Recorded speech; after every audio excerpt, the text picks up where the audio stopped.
Bonjour à tous et bienvenue à nouveau sur cette table ronde, la dernière de la journée, dernière de la semaine d'ailleurs, sur le village Univers VO pendant le salon Équipe Auto Paris.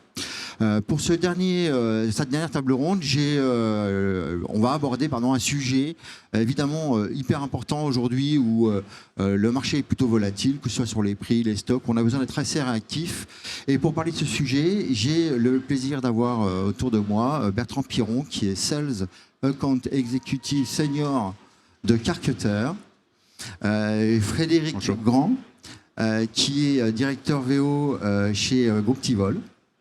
Et enfin, Guylain Billier, qui est responsable du pôle mobilité chez Extend. Messieurs, merci de nous accompagner dans cette table ronde. Alors, pour faire un peu un rapide point sur ce marché, on l'évoquait à l'instant, il est très volatile, que ce soit sur les prix, sur les stocks, on sait que le marché du véhicule d'occasion, il est aussi nourri par le véhicule neuf, et que le marché du neuf il est un peu en difficulté aujourd'hui. Quels sont aujourd'hui de votre côté, tiens, je vais te poser la question, Frédéric, les pain points et où les orientations qu'il faut avoir justement pour avoir une bonne gestion des stocks et surtout pour être assez réactif. Alors la première orientation pour moi, ça reste l'anticipation. C'est-à-dire qu'on ne peut rien faire sans anticipation. Ce n'est pas la peine de constater quelque chose quand ça vous arrive, c'est d'essayer de prévoir les choses. Donc la première chose qui est importante dans la gestion des stocks aujourd'hui, c'est pas vraiment le constat à l'instant T, c'est de prendre toujours de l'avance en fait, d'avoir une technique un peu allemande. Les Allemands sont un peu comme ça. Chaque fois qu'ils ont un marché qui va s'ouvrir, ils arrivent toujours avant le marché. À nous de faire la même chose. C'est-à-dire qu'aujourd'hui, on a des fichiers de buyback. On sait très bien quand est-ce qu'on doit rentrer nos voitures, puisque c'est 75% des voitures neuves sont financées comme ça, et on sait quand est-ce qu'elles arrivent, et à partir du moment où on sait quand est-ce qu'elles arrivent, on peut déjà prévoir la préparation, voire même l'anticipation de ces entrées. Ok, donc pour anticiper, ça veut dire qu'il faut quand même avoir des notions, des informations. Alors tu parlais de buyback, mais ça c'est plutôt pour la partie push, les produits qui vont rentrer. Est-ce qu'il y a besoin aussi d'avoir quelques informations aussi sur le besoin consommateur, le besoin du marché? Est-ce qu'il existe des outils? Quels sont ces outils? Est-ce que toi tu en utilises? Est-ce qu'il en existe d'autres par ailleurs? Guylain, peut-être que c'est aussi un peu la spécialité d'Extend. En fait, nous, c'est vrai qu'on travaille beaucoup sur les stocks, sur les flux de stocks, justement pour pouvoir mettre en avant les stocks une fois qu'on les a reçus, pour être sûr de pouvoir les ressortir le plus vite possible, puisqu'au final, ça reste ça le nerf de la guerre, de pouvoir sortir les stocks, de les rendre visibles. Et sur ça, après, il y a différents outils, mais l'idée, c'est de pouvoir aussi les connecter après à la boîte plateforme pour justement pouvoir communiquer sur ces stocks. Ok. Bertrand, chez Carcutter, vous avez des solutions qui sont aussi en amont, aussi d'abord parce que quand on parle de réactivité, gestion des stocks, etc., il faut aussi parfois identifier la qualité des véhicules, c'est ça, hein? Il y a plusieurs sujets, mais effectivement, avec notre solution Carcutter, on a deux configurations. C'est soit via un traitement par API ou via l'application. Et effectivement, la configuration qu'on propose pour les acteurs de l'automobile, c'est sur l'aspect visuel, c'est-à-dire le fait d'améliorer leur visuel en ligne pour qu'ils aient une vitrine la plus harmonisée possible, parce qu'on est convaincu que le premier passage d'entrée, en tout cas pour l'expérience client, c'est la photo. Quand on voit tout ce qu'on met en place pour la recommercialisation du véhicule d'occasion, c'est-à-dire la préparation du VO, l'acquisition, le sourcing, la formation des équipes, donc tous ces paramètres-là sont extrêmement importants, mais jusqu'à ce que le véhicule soit mis en ligne. Et si l'étape numéro 1, c'est-à-dire le premier point d'ancrage, ne suscite pas l'envie, parce que la voiture c'est quand même le deuxième budget après la maison, il faut qu'il y ait de l'impact. Et c'est là où on aide, avec notre solution Carcutter, les acteurs de l'automobile, dont le groupe Tivol, avec Frédéric, pour justement avoir cette notion d'harmonisation et avoir une réactivité sur le marché, pour avoir une expérience, un client, je dirais, sublimée, et deux, pour que ce soit simple aussi, l'utilisation au quotidien, pour les collaborateurs qui utilisent la solution. Oui, c'est ça, l'objectif c'est quand même d'avoir des outils qui sont facilitants en amont, oui, pour permettre aux distributeurs de se concentrer finalement sur la vente, l'accélération de la vente. Est-ce que ça accélère vraiment les ventes? En fait, l'accélérateur de la vente, c'est un tout, hein. C'est toute une équipe, hein. Bon, on en reparlera peut-être tout à l'heure, mais c'est vraiment toute une équipe. Bon, je reviens sur ce que disait Bertrand, et c'est vrai que d'être associé à... Je ne suis pas encensé Bertrand parce qu'on est client, parce qu'on va dire oui, il le fait exprès, non.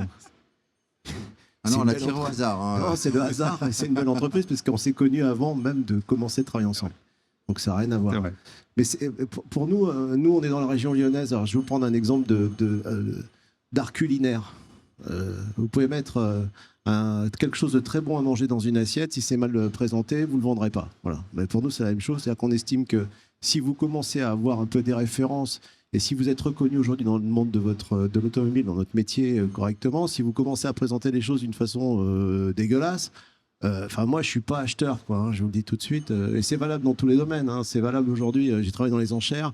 On a poussé les choses dans les enchères pour que ce soit aussi présentable. Enfin, tout ça, ça doit être présentable. On ne présente pas des vêtements n'importe comment. On ne présente pas tout un tas de choses n'importe comment. Ouais, générer l'appétence, mais pour autant sans comment dire, modifier le produit. Ça, quand même, il faut quand même qu'il reste tel qu'il est réellement, surtout quand on fonctionne avec des outils d'image, etc., j'imagine. Non. D'ailleurs, je vais compléter. Oui. Dans ces outils-là, en plus, j'imagine que vous intégrez de l'intelligence artificielle et des outils qui... On est propriétaire de notre IA. En fait, on ne touche pas la substantifique moelle du VO. Ça, c'est important parce qu'effectivement, on garde la configuration quand le client passe commande ou va la récupérer pour un essai ou pour une livraison. Il sait exactement ce qu'il a. En revanche, tout autour, tout ce qui se passe autour, c'est là où il y a cette notion de personnalisation et cette notion de réalisme qui doit être impactante. Donc, effectivement, le fait d'avoir quelque chose d'impactant et effectivement efficace, on parle de rotation, des cas concrets, parce que je pense que ça peut être très intéressant, dans toutes les configurations auprès d'approches clients, on fait tester la solution. 1 semaine, 2 semaines. À partir de là, on leur a fait une belle présentation, mais là, on leur dit maintenant, testez. Découvrez, on fait le point au bout de 15 jours. Dans une bonne majorité des cas, et c'est arrivé encore il y a 15 jours, auprès d'un groupe de distribution, je ne donnerai pas le nom, Mercedes, dans l'Est de la France, 10 VO testés, 5 VO qui ont été vendus grâce à la solution CarCutter en mode test. C'est-à-dire que on n'avait même pas encore la configuration optimisée avec la personnalisation. Maximale, ouais. Voiture, plus de une centaine de jours de stock. Ils n'avaient pas modifié de prix.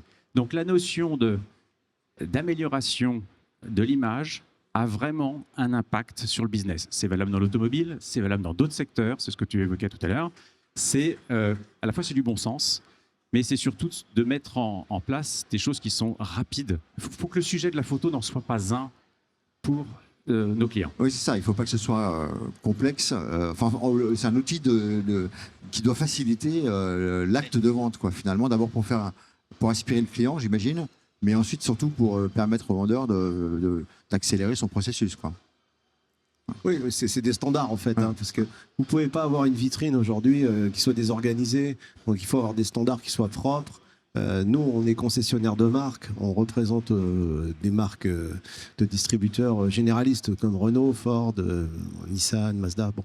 Mais essentiellement beaucoup de Renault, donc on distribue quand même beaucoup de voitures très généralistes. Si vous ne donnez pas envie à votre client, qui est parfois à côté de chez vous, qui est à 50 km de chez vous, de venir, en fait, vous avez raté quelque chose. Alors, du coup, je présuppose que là, donc, c'est des outils qui valorisent le produit finalement, qui lui donnent de l'appétence, mais derrière, il faut aussi d'autres outils, peut-être d'autres outils de connaissance, de data, d'information, de communication de manière générale pour compléter cette notion d'appétence. En fait, il y a effectivement cette notion d'appétence et là où effectivement, si je reprends l'image que vous aviez donnée tout à l'heure de l'assiette qui doit donner envie et que si elle n'a pas envie, si on nous la met même pas devant nous, on va pas l'acheter, on va pas la manger. Donc c'est aussi là-dessus où il faut montrer le stock. Il faut diffuser le stock, il faut qu'on pose l'assiette devant le client pour qu'il la mange. L'idée, c'est justement qu'on puisse faire ça avec différents outils, qu'on puisse se connecter à votre flux de stock, qu'on puisse mettre en avant le stock, qu'il y ait bien entendu des photos, que les photos donnent envie. Et après, on va pouvoir se baser sur la data, sur votre data, pour mettre en avant ce stock aussi sur les bonnes personnes, pouvoir mettre en place des campagnes médias qui seront ciblées, qui seront travaillées en fonction en fonction de la personne qu'on veut toucher pour justement pouvoir mettre la bonne voiture aussi au bon moment et devant le bon client. Et c'est là aussi où en fait tout l'enjeu va être de réussir à toucher cette personne au bon moment en mettant la bonne voiture bien illustrée avec le bon levier. Et il y a quand même un levier qui n'est pas neutre, qui est quand même le prix et l'évolution des prix du marché. On a fait une table ronde sur le sujet. Est-ce que ces outils donnent aussi, vous permettent en tout cas d'avoir une meilleure flexibilité, une meilleure perception du marché pour pouvoir permettre aux distributeurs d'adapter son offre? On a parlé de l'appétence après des... Là, par rapport au prix du véhicule, là, je pense que c'est plus le professionnel qui pourra nous le dire. Oui, alors on travaille beaucoup sur les prix, on travaille beaucoup sur le pricing, puisque d'une façon générale, nous on fait un pricing actif. C'est-à-dire qu'on a tous les jours, on peut avoir les tendances de pricing de toutes nos voitures, de tout notre stock en direct. On travaille avec Reynolds, par exemple, parce qu'on est essentiellement Renault et qu'on est plugué avec Reynolds. Mais bon, voilà, il y a plein de solutions qui sont possibles avec plein de choses. Je pense que vous en faites beaucoup aussi. Voilà, l'idée évidemment c'est d'être près du prix. Mais alors là où il faut avoir un peu d'avance, il y a le prix et la mensualité aujourd'hui. Il faut savoir qu'on a beaucoup de nos voitures qui reviennent de location d'Aloha. Du leasing, ouais. Exactement, et c'est là qu'il faut qu'on soit fort. On communique beaucoup sur le prix en France, parce qu'on n'a pas vraiment le choix en fait. Mais on aimerait communiquer beaucoup plus, parfois, je pense, sur la location, sur la voiture d'occasion. C'est pas toujours évident de communiquer comme ça avec les infomédiaires, mais c'est un peu notre travail. Alors là, c'est plutôt un travail in situ. Voilà. D'accord. Mais on assemble du coup toutes ces solutions, toujours dans le processus d'accélération des ventes. Quand on met tout ça en place, alors tu donnais un exemple tout à l'heure sur l'accélération, globalement et de manière opérationnelle dans la distribution, qu'est-ce qu'on constate comme accélération de processus, au travers de ces processus sur les stocks, sur la gestion des stocks globales, parce que ça coûte cher un stock, non? Alors, si tout est bien mis en place, alors déjà, il ne faut pas oublier l'humain, déjà, parce que on parle de système. Ouais, moi, je parle des hommes outils aussi. d'aide, au fond. Ouais, pour moi, c'est très important, en fait. Parce que, bien sûr, il y a des systèmes, bien sûr, il y a plein de choses. Mais si tu n'as pas le bon réceptionnaire qui donne les bonnes informations avec la bonne destination de la voiture, du coup, tu vas déjà perdre 3 ou 4 jours. Et puis, ces 3 ou 4 jours, plus 3 ou 4 jours, plus le préparateur qui n'a pas compris ce que tu veux. Il faut être très clair. Il faut avoir des process très clairs. C'est quand même ce qu'il y a en général maintenant chez les distributeurs. Donc il faut être très très clair sur les process. Une fois que tu as tout ça, l'accélération, elle est, j'allais dire, assez naturelle si tu as bien fait le travail. C'est-à-dire, ta voiture est peut-être pas prête mécaniquement, mais déjà esthétiquement, tu peux déjà la mettre en ligne. C'est déjà une première chose. Donc on va déjà assez vite à ce niveau-là, on peut aller assez vite. Ensuite, il faut la mettre en ligne correctement. C'est-à-dire qu'il faut bien récupérer toutes les données de tout le monde et que ce soit bien fait correctement. Une fois qu'on a fait tout ça, on va gagner du temps. Après, moi je dirais que quand je lis les rotations de stock, on mesure les chamallows avec des pieds à coulisses. C'est-à-dire que chacun n'a pas la même façon de le compter. Oui, logique. Oui. Nous, on part de la facturation de la voiture. Renault me facture la voiture, je l'en rentre en stock. Par exemple, Renault, Ford ou d'autres. Hein. Oui, c'est pas forcément un stock physique, c'est ça que tu veux dire. Voilà. Okay. Et certains le font à l'arrivée de la voiture. Donc on nous dit, oulala, moi j'ai gagné 20 jours de rotation. Oui, c'est ton transport. Voilà. Mais c'est pas comme ça qu'il faut le calculer. Nous, la voiture, elle part, elle arrive chez nous. On regarde déjà le temps qu'on met pour ça. Après, on regarde le temps de préparation du véhicule. On essaie de réduire nos temps de préparation au maximum. Et les mises en ligne doivent être très, très rapides. Et les affaires les plus performantes, de ce qu'on constate, sont les affaires qui mettent en ligne très, très vite. Voilà. Ouais, donc, en fait, c'est vraiment un enjeu hyper important. Au-delà de la partie financière pure du coût d'un stock, l'enjeu, il est aussi sur l'offre qu'on apporte aux clients le plus rapidement possible. Oui, Bertrand, tu allais rajouter un... Oui. Non, je voulais juste rebondir par rapport à ce que tu disais, c'est que sur la partie notamment photo, historiquement, on prenait le véhicule, on le déplaçait, il y avait un temps un peu chronophage pour se préparer, pour mettre le véhicule dans une disposition. Avant même qu'il soit en vente, quoi. Exactement. Aujourd'hui, notre outil, par exemple, permet de gagner du temps. Vous pouvez le faire à l'intérieur d'une structure, à l'extérieur. Donc tout ça, on a gagné quasiment 84% de temps de processus pour mise en ligne du produit. Donc ça, on a aussi cet aspect-là en termes d'accélération pour la rotation. Et je vais rebondir aussi, mais à partir du moment où effectivement on arrive à avoir aussi le visuel qui se met directement, à partir du moment aussi où on l'intègre dans le stock, si la campagne est connectée au flux de stock, même si on a une campagne en cours, elle va être automatiquement rajoutée, la voiture va automatiquement rentrer dans la campagne, donc elle sera aussi mise en ligne directement. Donc toute cette vitesse de rotation, voilà, c'est vraiment un tout. Et je reviens aussi sur le côté humain. On est tout à fait d'accord que le côté humain reste primordial et c'est aussi un sujet qu'on travaille avec tout le sujet de la réputation, de la visibilité en ligne.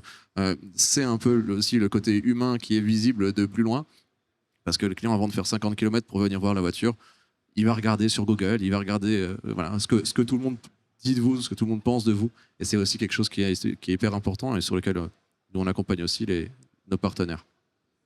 Ouais, ce que je comprends en fait, c'est que l'accélération du processus et donc la limitation du stock, elle passe principalement par de l'anticipation, anticipation du volume qui va arriver, anticipation sur la manière de lui donner de la visibilité, anticipation sur la manière de le mettre sur le marché et de l'envoyer au bon endroit, au bon moment, auprès des bonnes personnes. C'est ça que je comprends.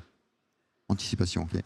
Et quels seraient aujourd'hui les outils qui manqueraient pour... Alors d'abord, est-ce qu'on pourrait encore aller plus vite, finalement? Ah bah oui, bien sûr. Ouais. C'est quoi le temps de stock moyen, enfin le temps de stock moyen, c'est comme ça qu'on doit l'appeler, j'imagine.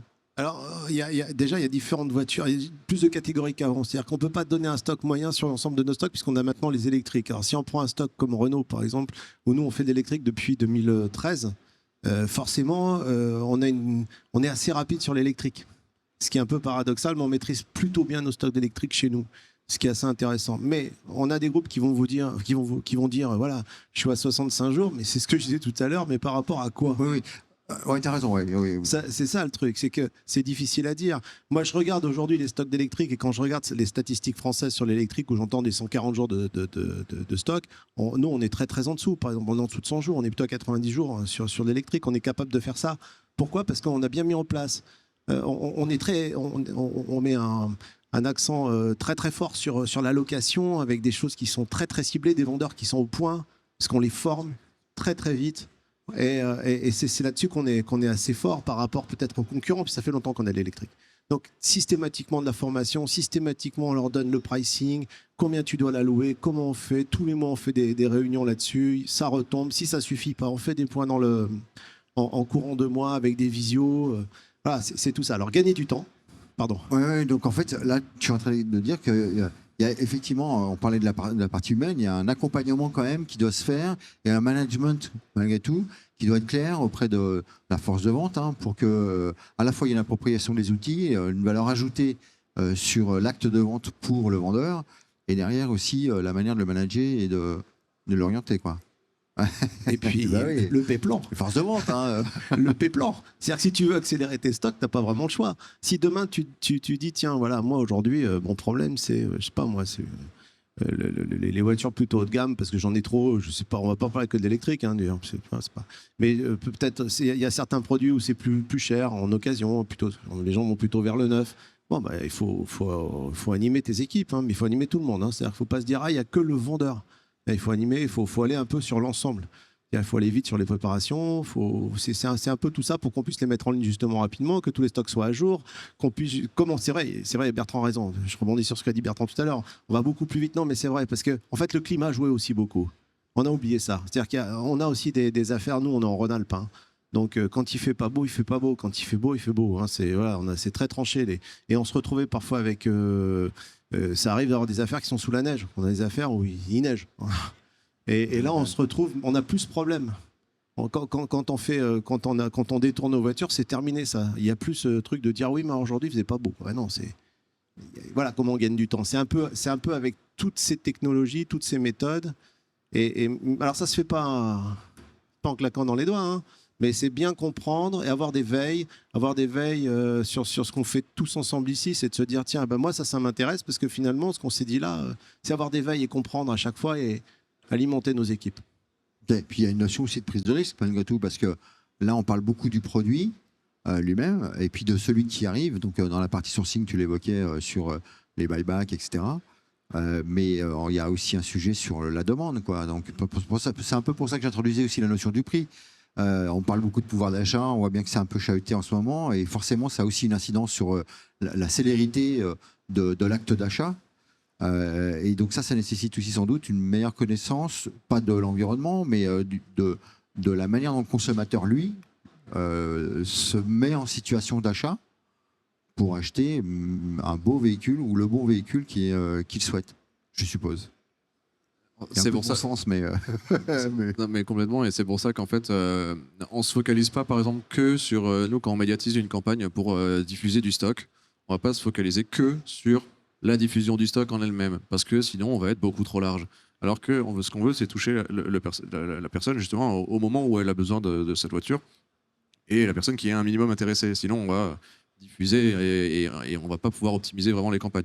Donc l'idée, c'est justement de pouvoir travailler même plusieurs campagnes en parallèle, de travailler du branding, de travailler justement pour toucher la personne qui sera plus qualifiée, parce qu'après, on va lui proposer la voiture en connaissance de cause, parce que par rapport à son parcours, par rapport à ce qu'elle a fait, on saura que cette personne est intéressée à tel moment par cette typologie de voiture. Est-ce qu'on est plus sur un SUV 4x4 parce qu'en fait, en plein hiver, oui, il a de la neige, ou est-ce que non, en fait, la personne, elle est en Bretagne et on va peut-être pas forcément lui pousser autant de véhicules 4x4 parce que c'est pas aussi pertinent. Donc c'est hyper intéressant et important de travailler justement ces campagnes dans leur globalité et pas juste de se focaliser sur la partie. Mais Guilain, comment vous faites chez Extend justement pour identifier le client potentiel, son profil, son besoin et le pousser quelque part vers le distributeur pour qu'il lui propose le meilleur produit? En fait, ça va dépendre des outils et des leviers qu'on active, mais on va pouvoir utiliser le comportement des gens sur les réseaux, sur les différents canaux, pour pouvoir aller se dire cette personne est plus intéressée par ce type de secteur, ce type d'activité. Et après, on va se dire par rapport à ces activités, ces comportements, c'est plutôt tel ou tel véhicule qui pourrait être intéressant, donc on va lui pousser en fonction. Ce qui fait que c'est toute une question de ciblage et de données, dans le sens où on ne travaille pas tout seul dans notre coin en se disant nous, on sait mieux que vous. Non, vous connaissez aussi vos clients, vous avez vos clients. Et c'est justement hyper important de repartir aussi de là. Et se dire, votre base client, à chaque fois qu'on peut l'utiliser, qu'on peut se dire, en fait, on va pouvoir retoucher des gens similaires, par exemple, on essaie de le faire au maximum parce que c'est comme ça qu'on va pouvoir aussi optimiser les campagnes et optimiser votre stock. Ok. Plein de briques, finalement. C'est un peu le sujet d'Univers VO, hein, c'est d'essayer de voir quelles sont les briques potentielles qui peuvent apporter de la valeur ajoutée sur l'ensemble du parcours. Vous apportez chacun vos briques pour permettre aux distributeurs d'être encore plus efficaces, avec beaucoup d'accompagnement. On n'oubliera pas l'humain, évidemment, qui est un élément essentiel, avec une partie d'enjeu sur les stocks, comme on vient de le voir, pour accélérer le processus. Pour conclure, chacun d'entre vous, quel serait le conseil que vous donneriez aux gens qui viennent nous voir ici sur le salon pour justement finalement optimiser, améliorer, accélérer ce processus? Alors bien sûr, vous allez me dire, il faut venir chez moi, mais est-ce que vous avez d'autres conseils un peu plus larges? Autre qu'effectivement de venir nous voir, c'est déjà de mettre son stock en ligne, de rendre son stock visible. Pour moi, déjà, c'est juste la base. Mais si on ne montre pas le stock, si on ne montre pas une assiette au client, il ne va pas la manger, il ne va pas l'acheter. Oui, oui, c'est déjà la base, hein, parce que si on ne voit pas, on ne vend pas, hein, quand même, ça reste le cœur du sujet. Et puis je pense qu'il faut avoir, je reviens toujours sur les équipes, mais les plus performants sont ceux qui ont les meilleures équipes. C'est-à-dire que ça ne s'arrête pas à autre chose. C'est-à-dire que malgré tout, c'est un tout. C'est-à-dire que ceux qui mettront bien en ligne, ils prépareront bien, ils feront le pricing actif, ils seront bons sur le financement. La base du truc, c'est déjà de s'entourer correctement. C'est-à-dire, à partir du moment où on sent que dans une équipe, on a quelqu'un qui finalement ne va pas correspondre à son équipe, il faut peut-être l'orienter vers quelqu'un d'autre, aller voir ailleurs, parce que ça, on ne va pas y arriver. Et en fait, les plus performants, ce sont les plus dynamiques. Je dirais que c'est déjà la première chose, c'est déjà de se bouger soi-même, parce que le premier conseil que je dirais, c'est déjà quand on se lève le matin, déjà c'est d'avoir la volonté avec toute son équipe, parce qu'il y a plein de choses qui existent et être en veille, voilà, être en veille, comme on le fait là d'ailleurs. Ouais, c'est ça, faire aussi le bon choix des bonnes personnes, des bons outils pour aller au bon endroit. Bertrand. Alors, de mon côté, je dirais pour être général, mais le parcours client, effectivement, dans la configuration actuelle, dans la situation dans laquelle on se trouve aujourd'hui sur le marché, je pense que le client il a besoin d'être rassuré. et dans le sens rassuré, c'est-à-dire que la première étape, toutes les étapes qu'on vient d'évoquer sont extrêmement importantes. Il y a effectivement les outils, après il y a toutes les étapes d'accueil, de conseil, de présentation, d'expérience. Et ça, si on coche toutes ces cases, la finalité, c'est qu'on a une potentielle chance forte de pouvoir finaliser. Et nous concernant, sur la partie effectivement, notre activité, c'est j'inviterai les professionnels de l'auto de venir nous voir, de tester notre solution et d'en échanger. Avec plaisir. Parfait, merci. Écoute, en tout cas, tous vous êtes là pour ça. J'espère que cette dernière table ronde vous apporte à nouveau de nouveaux leviers pour essayer d'optimiser vos process, d'optimiser le marché du véhicule d'occasion sur lequel vous vous adressez. Pour ma part, moi, je vous remercie en tout cas d'avoir assisté à nos lives. Ici, toujours en direct du village Univers VO sur le salon Équipe Auto. C'était le dernier. Donc, je vous donne rendez-vous, en tout cas pour ceux qui le souhaitent, auprès du club Univers VO. On a régulièrement, vous le savez, des podcasts qui permettent de présenter des solutions, des acteurs du marché qui nous expliquent un peu comment tout ça évolue. On a la Data Room, entre autres, qui vient. Donc, n'hésitez pas à nous suivre sur les réseaux sociaux. Et puis, pour ceux qui sont encore là, à venir rencontrer tous nos partenaires sur notre village Univers VO. J'en profite enfin pour remercier tous nos partenaires qui, entre autres, nous ont aidés à mettre en place ce plateau TV. Merci à vous, à bientôt. Bon salon pour ceux qui restent encore un peu. Et puis, à bientôt. Merci. Merci. Merci.